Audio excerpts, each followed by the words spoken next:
Hello, in front of me I've got Infinix Note 12 Pro. In this video I'll show you how to use Google Assistant on lock screen.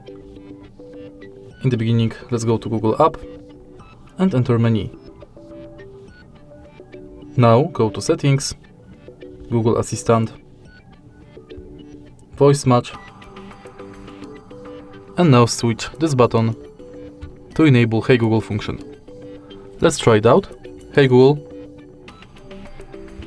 Now we are sure it's working. Let's go back, enter lock screen, and also make sure that this function is enabled. Now you can simply lock the screen and say, Hey Google, what's the weather like tomorrow? It'll be cloudy with a high of 41 and a low of 39. And that's it. If you find this video helpful, please leave like, comment and subscribe.